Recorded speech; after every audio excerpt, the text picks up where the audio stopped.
Hey, what's up fellas? Goimar here, and welcome to a game called It Paints Me. Now I'm gonna be very honest with you, I have no idea what this game is.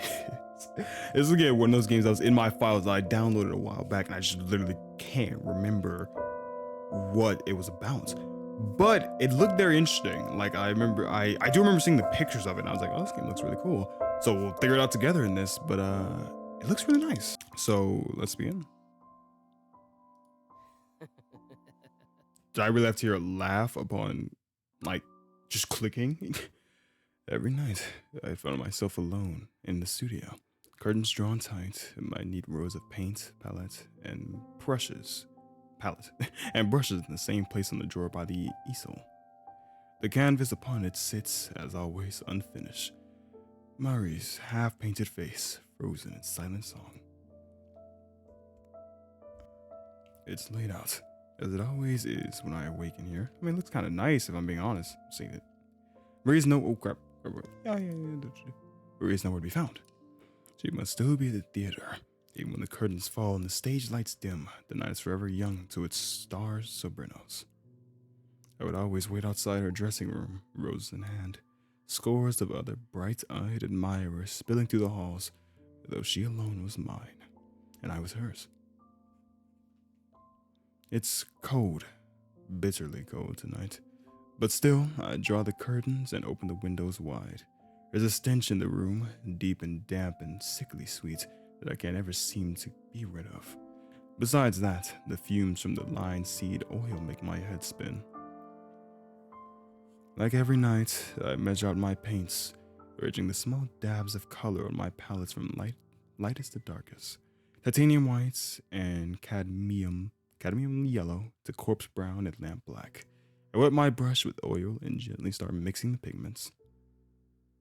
It feels just a little bit like magic, watching them swirl and mix, forming new colors from old. I paint her hair, I paint her face. I mean, I don't think it matters too much, right, for the first option, but let's paint her hair. I mean, I don't know how artists, I think artists usually say they draw the outline of the character and then they work on their face. I think it's different for everybody. I blend a dark, deep red on my palette as I envision her hair in my mind's eyes. Marie rarely ever bound her locks in fashionable plaits or ringlets, not even on our wedding day. I remember how her glossy black waves almost shimmered beneath her veil. The color on my palette is as dull as mud. I sigh and blend into the background blend it into the background instead. I apply my paints with a generous dab of oil, but it seems I didn't have to. The canvas is still wet from the last night and the night before. I must have painted and repainted the same background countless times. To say it's difficult to paint by lamplight, my muse nowhere in sight, is an understatement, of course. But lately, these nightly hours are the only time I find myself able to lift my brush. I stop every few strokes. Spirits it hurts. Oh man, I can actually voice acting. Man, that guy's cool voice. Frick, I cannot. I'm trying to copy that. I had joked that the pain that forced me away from the tailor's shop meant I could finally return to my paintings, at the very least. Oh my god, I keep on pressing enter so fast. I'm so sorry. Oh my god, no! Ah, you got me. Hold on. Finally returned to my paintings at the very least. I was never any good at humor. Marie had sensed my worries, consoled me sweetly, in a voice that could charm stone to life. Oh, Sam, don't worry. I have roles lined up for months. Go ahead and paint. We can still live comfortably. That's sweet. It hurt, a small part of it did. Beyond the physical, beyond the ailments to seek her permission. To be unable to care for my darling the way I had when we were young, brimming with talent, but crushingly unknown. Well, she had been. I was, and still am, nothing. But perhaps finally it would now be my turn to bring my vision to the world. If only it didn't hurt so damn much. Time passes and I still don't manage more than a few strokes. A small patch of dark over an already wet canvas. Or perhaps time hasn't passed at all. The broken clock on the wall would suggest as much. Perhaps the seconds have lain still, the world outside unchanging, and I, the only thing that moves. Have I moved? Is repeating the same brush strokes like clockwork doll movement. I shiver and sigh. Perhaps sleep would be a better endeavor. Perhaps the next night will meet more success. I stand, setting aside my paints and palette, and slowly move to shut the windows. I stop. There, out in the front garden, barely lit by a street lamp, stands a figure that can only be Marie. She bids goodbye to another figure, tall and broad-shouldered, and then she laughs, a beautiful laugh, a heartfelt laugh, and embraces him before he makes his reluctant exit on a carriage stop by the gate. For a moment, I don't know what to think. A friend, a co-star, perhaps that amiable tenor she mentioned every now and then. I didn't see his face, but Marie's social circle had always eclipsed my own. It must be. Why would he come to our house? Why would she laugh that way? In the garden, in the midst of walking to the front door, humming to herself, Marie suddenly looks up for a moment. Her eyes go wide, and she blinks as if shaking herself from a daze. I instinctively step back from the windows. Perhaps it's guilt that makes me do so. Marie is finally home, and oh, I've missed her so. How could the first thing I think upon seeing my darling be the worst thoughts my mind could conjure? For the first time in many nights, I feel just well enough to leave the studio. I'll prepare Marie a pot of her favorite chamomile tea. I'll listen as she tells me of the nights, the theater, the 1,000 small anecdotes she never runs out of, and maybe, just maybe, ask her again to sit for a portrait for me, like she used to. Now it feels larger than it used to. Perhaps I was shut in the studio too long. Still, how could I so quickly become a stranger to my own home? The memories are fuzzy, the years blur together like a wash of oil colors. My mother and I, carrying our sparse luggage, stepping inside for the first time. My stepfather laughing, his elbows on the breakfast table, chattering over something he'd read in the paper. Then silent hallways and empty rooms. And then myself, welcoming my new bride to these solitary halls, hanging our newly taken portraits above the mantel. The walls are barren now. I feel the walls in the dark, leaving sticky trails of paint behind, tracing the places where I used to hang. The photographs, the paintings. I'm sure this is all they're important because this is probably multiple endings, probably, but I don't know. So we'll just save and we'll say the paintings. The paintings I'd framed, the seaside landscape I'd shown our honeymoon, the watercolor sketch of Marie that couldn't hope to capture the sheen of her hair, the still lives of candles and flowers that had wilted because I took so long to finish. Even the painting of roses in a vase, the first gift I'd ever given her. What does the name say at the bottom? I can't read that. I wanted to bring you some flowers, but I was afraid they would wilt before I saw you next. You painted them. Oh, they're beautiful, Sam. That's really lovely, actually. The naked walls stare blankly at me. Confused but with nowhere else to go, I continue to the house.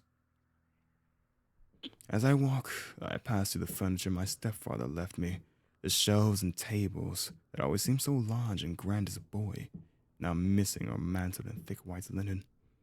They remind me of corpses on a hospital table, lying dead still, covered in sheets. Murray. Jeez.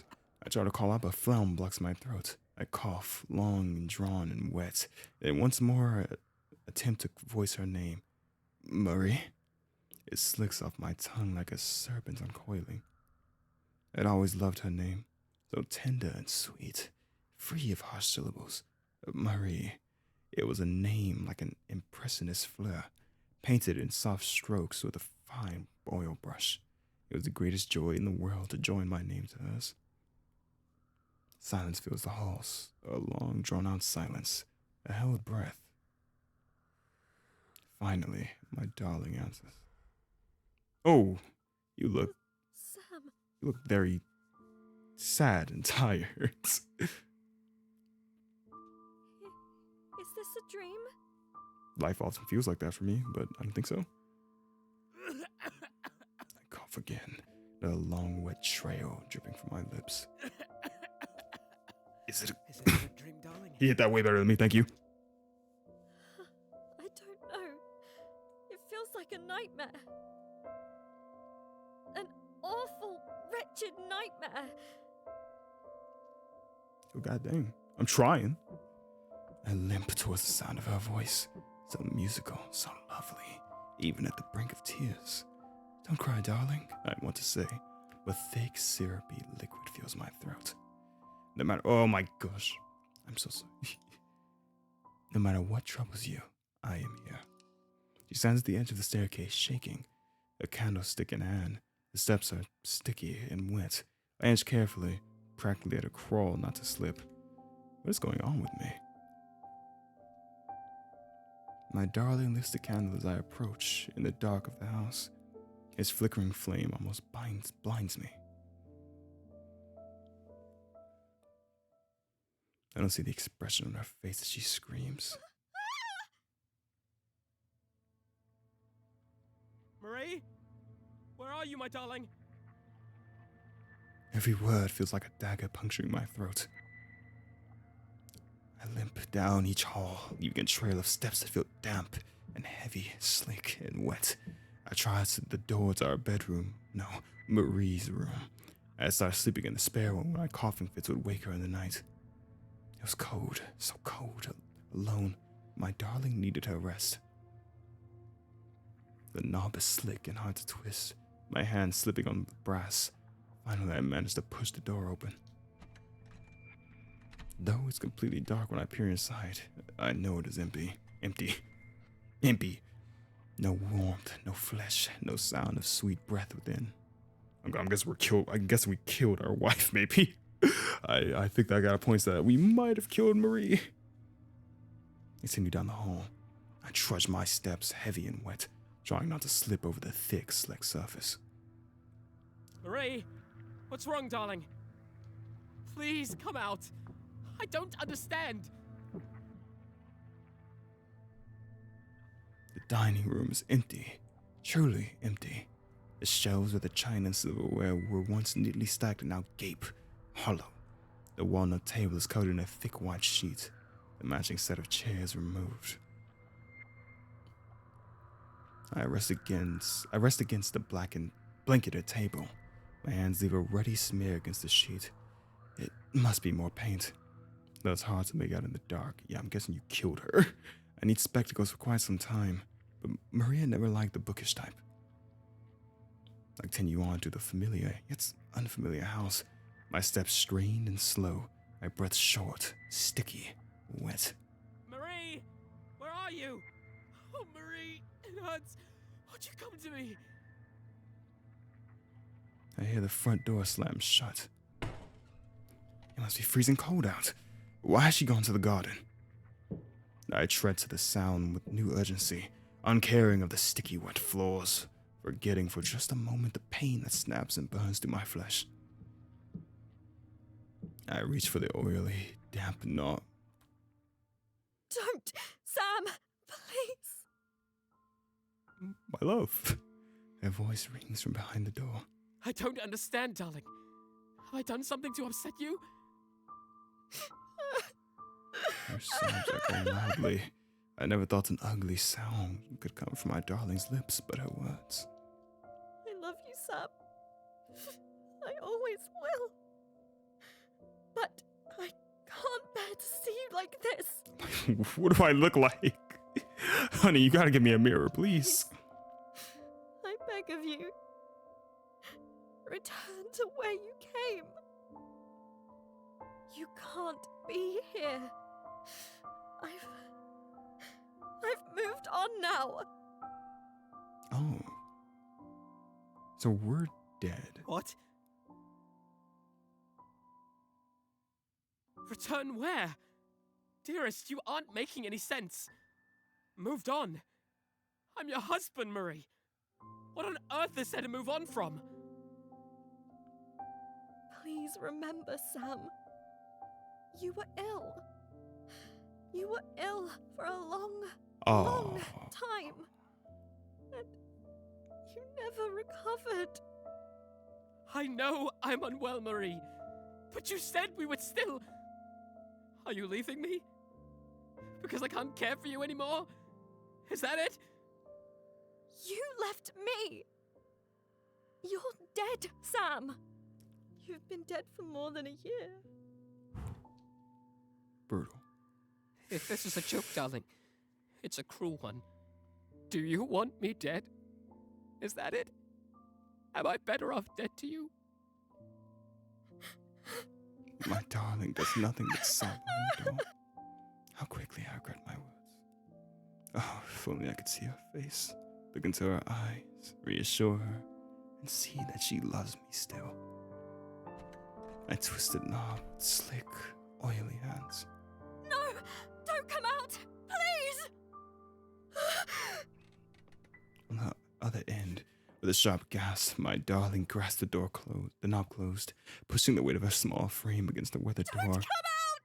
All right, so I'm locked in somewhere? I thought you were hiding from me. Like, you have me in a closet or something?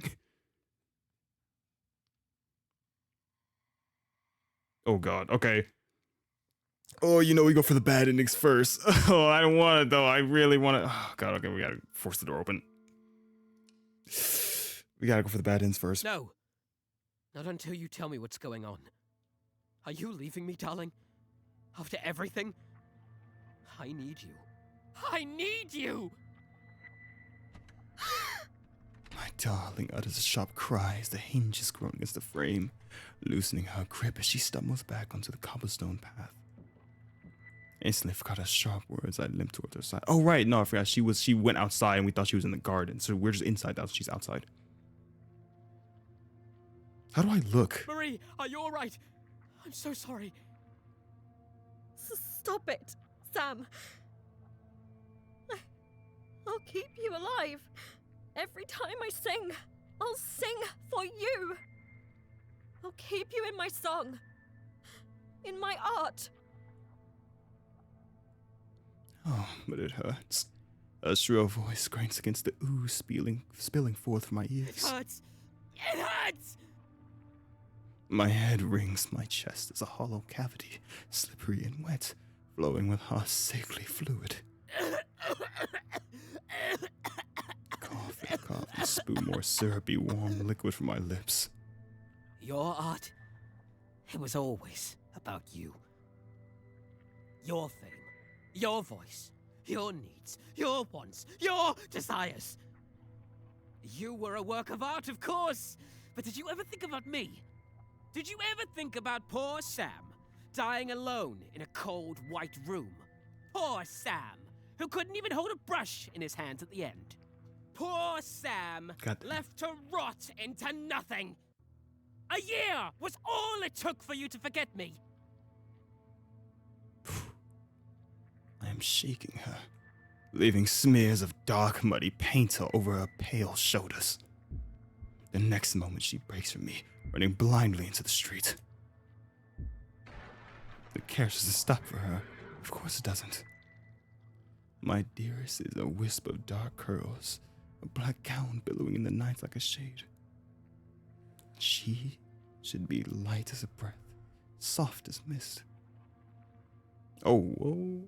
But the song that comes in the end is the scream of her breaking bones, ripping flesh, the breath that leaves her lungs. Ha! But every sound my darling makes is beautiful. Oh, God. I scoop her mass of flesh and deep crimson hair in my arms. Her blood pools around me, syrupy and dark, a color so deep no artist's pigment could hope to capture. Pure scarlet to vermilion red, a dull stain in comparison. It is not Sam that I see staring back in the deep pool of our blood. Oh.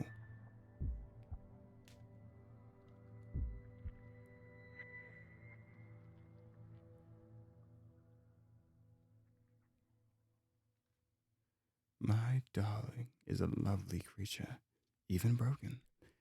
I gently carry her up the steps, one slick, damp, crooked step at a time, setting her mass of jutted bone of viscera and flesh on the velvet seat in my studio. The fabric. Okay. Okay. The fabric soaks its deep, so very deep. It's dark as it is every night. Lay the lamps unlit, the windows shut tight. How strange that the stench of linseed oil ever bothered me.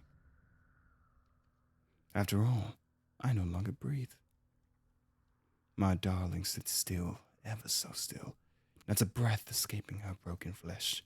What a lovely model. Oh, what a wonderful thing. All the more beautiful now that it surely hurts to sing. Icon of agony. Oh, it is agony to hold a brush. It always does. But I can bear it. Whoa, wow.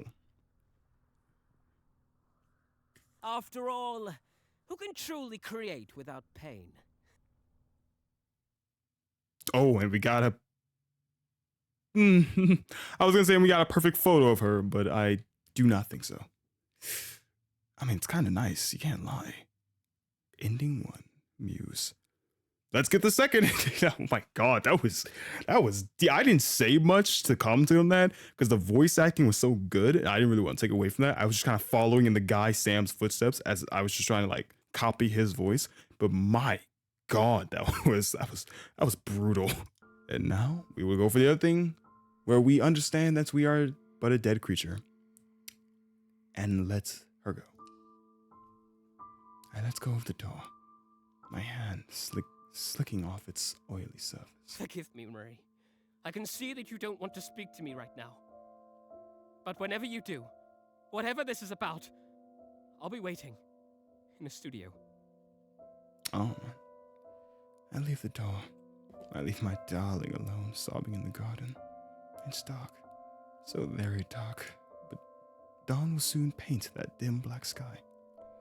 I retrace my slick, wet footsteps through the hall, up the staircase, one trudging, damp step at a time. Spirits, it hurts. It burns. I feel no breath in my lungs. My chest could be a hollow cavity, slippery and wet, spilling with hot, sickly fluid. It hurts.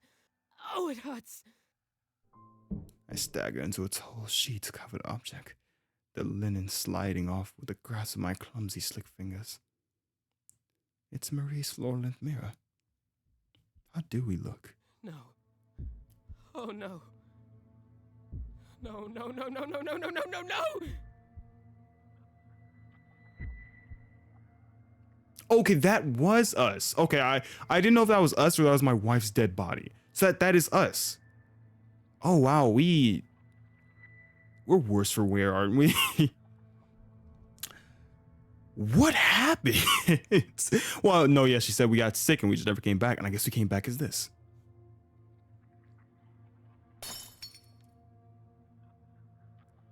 I'm sorry, Sammy boy.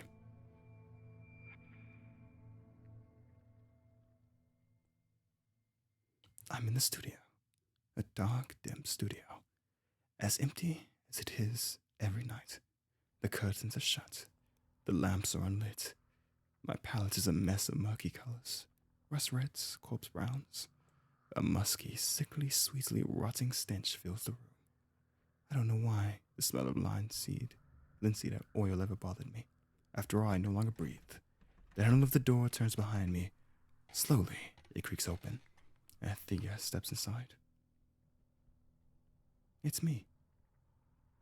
He limps more than he steps, in crooked motions against the floor, dragging his body along like a wet, wide brush, as swaths of red pool at his feet. I watch him pull himself before the canvas. Samuel. Icon of affliction. He speaks in my mother's voice, a tone that could swell with warmth or derision, command or dependency, pride or disappointment in a moment's notice. Please, give up your suffering. Give up this. Come back to the earth with me. Maybe. I mean, I don't really think I'm doing much up here, so sure. My hands are too slick to hold my brush. I stab it into my flesh and fix it between my bones, and dip the bristles into his blood. Sammy. I kind of, I'll guess, yeah. He speaks in my stepfather's voice, but without laughter, joy. In the same cadence, I imagine him taking his last breath, crimson staining his uniform, the dog tags cold around his neck. Don't suffer anymore, Sam. You are nothing already. Forget your pain. Return to the void with us. Why does the void though? Like I came back from death out of like pure love and wanting to create art. I mean, like I think we can like make a deal or something. Can I go somewhere else? My brush is drying. I plunge into his chest, wet it with his oily breath. Sam?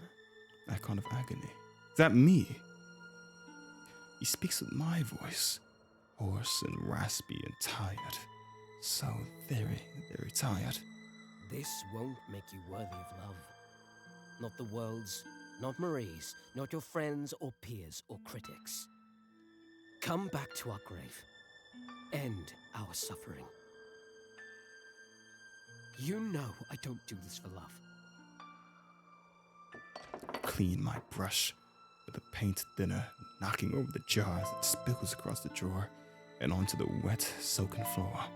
I dry the bristles on my worn, rotting shirt and soak it into the thick white mucus of his tears. My words are only partially true, just as his words are not fully wrong. Neither my rotting corpse nor the memory of what once was Sam will gain a thing from this toil. I paint the hours away, or perhaps take no time at all. The clock on the wall never turns its hands, suggesting that the world lies still. The seconds never pass, and I am the only thing that moves within it. It hurts. Oh, it hurts. Heavy, syrupy tears flood my vision, fill my throat, my chest, choking me. Every moment of my hands leaves cracks in what's left of my brittle bones. He stares at me all the while, silent, still, like a mirror. If I loved him, I would stop. I would crawl to my grave like he wishes. But I love this more than I love myself. I birth him from within me. As I create, so too am I born. And he and I are beautiful. Oh. That's really cool. So, I guess in this ending, Sam just creates himself. Or how he once looked. Ending 2. Self-portrait. Wow. So, I guess we're gonna figure it out. I paint her face. I mix a tone as warm as her cheeks as I envision Marie's sweet face in my mind's eye. Her lips like roses, the graceful turn of her nose, those eyes that glittered like stars under candlelight. It's no use. I can't focus. Her features are as blurred in my mind as the mess of oil and pigment smeared across my canvas. I sigh and scrape it off with a palette knife and mix a deep blend of black and red for the background instead. And that's all the same. So this time we put the photographs. The walls are laid bare. Pictures that hung on the pale wallpaper are gone. Blurry gray photographs of my parents, myself as a boy, and Marie. Oh, so many pictures of Marie. Each displayed in a filigree frame. It's us. Even our wedding photograph.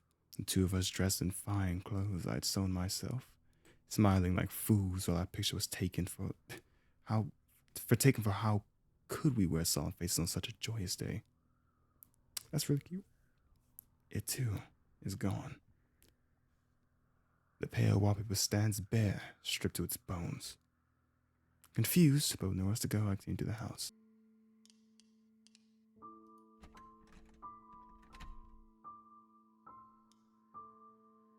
Wait, Wait, there was a button that said investigate? That was new. That wasn't there before, was it? I stepped through the darkness of the house, inch by inch, choking back dust and tears that threatened to spill. It's been months since I last stepped foot here, but every floorboard, every turn of its halls are as familiar to me as when sunlight once shone through the windows. Sam always opened the windows when he worked in the studio. Rather wetter, no matter how rainy or how freezing cold. Same windows that now were open, gaping from the garden outside. Someone had been to this house. Everything of value I had taken with me months ago. Of course, but though I could not bear to stay here any longer, I could bear to even let this place go. So I don't think we're talking to Sam anymore. Oh no, we are Sam. Sam, had grown up here. This place meant so much to him, and so many memories housed here, deep within its walls. I didn't mean to spend less and less time within them as the years went on. I didn't mean to give Sam less and less, or just Marie. But I did. And then he was gone. Yeah. My heels clack against the wooden floorboards, my footsteps echo in the dark. I stop at the doorway of the kitchen. That old rickety shelf gapes out empty, while the walnut table silently stands beneath the muffled sheet. On Sundays, when he wasn't off to the tailor's at the crack of dawn, we would have breakfast together. I remember how he sit at that third table, combing through the newspaper, carefully clipping out any new photograph of me that appeared.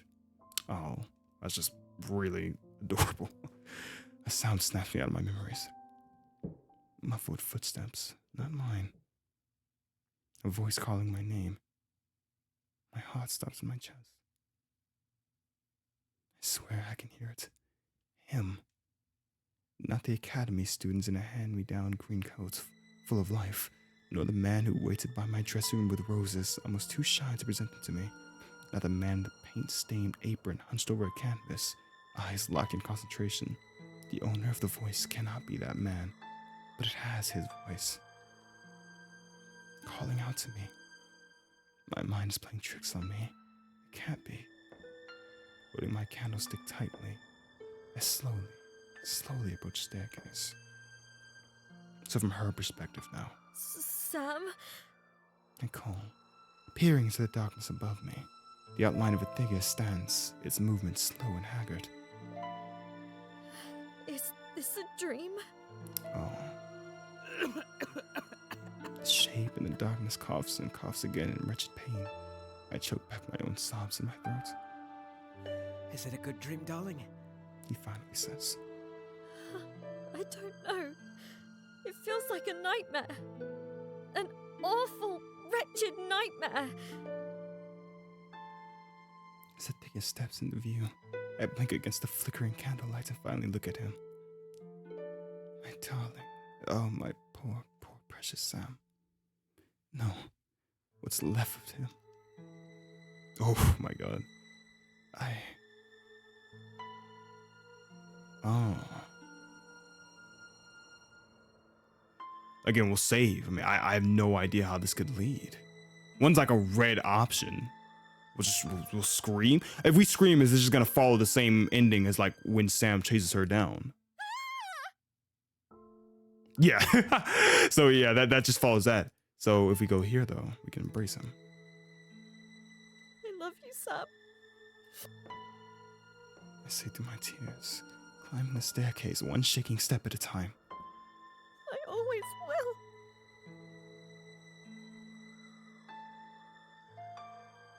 My arms meet rotten fabric and broken flesh. My lips meet bone and blood. Take me with you. I try to speak, but gag. Don't cry, darling. No matter what troubles you, I am here. That's beautiful. In a very strange way, but beautiful all the same. Oh, body found. Acclaimed opera singer was found dead. Her former residence on yesterday evening after the former performance at the last night.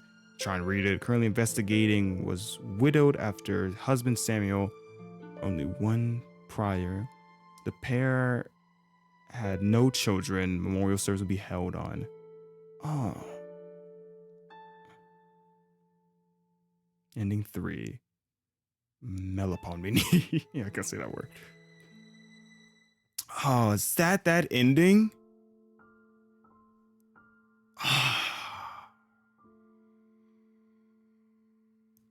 That. Oh. I apologize. That just hurts me. Because there really is no good ending for them, I guess. I mean, I guess you can take that one as you will, of like, they can't live without each other. Sam can't live without her. So they live together in death of her, like Sam just killing her and them being together in that way. But in the first ending, he just chases her down, gets her killed, and draws like a horror painting of her body. The second ending, it's like he just kind of becomes selfish in a way and refuses to actually pass on because he believes that his work is more than he could ever be. So he just draws a portrait of himself because he loves his work more than what he could be. And that ending, he just takes her.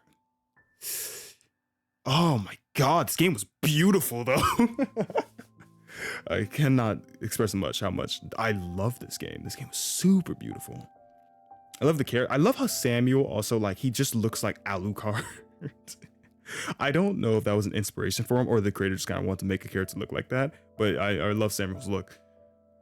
But man, it's a really sad love story, isn't it? I thought we were going to kind of follow like the typical love story of, oh, Sam killed his wife and he can't remember, so he's constantly trying to draw a perfect picture of a dead woman that he thinks that he still visits him. But like, no, Sam is the monster and he's just this thing that's been living in this house and keep just holding on to life for his work, for his love for Maria, both. Oh, well, man, I never asked for comments, but tell me which ending you like the most. Sincerely, I'm just curious of the discussion about this because I really enjoyed this game. Dang, I really like this game. I'm going to check more games by its creators soon. I'm going to see if we can find and play more stuff by them. But yeah, thank you all so much for watching. I sincerely appreciate you all on this tragic tale of love. And farewell for now.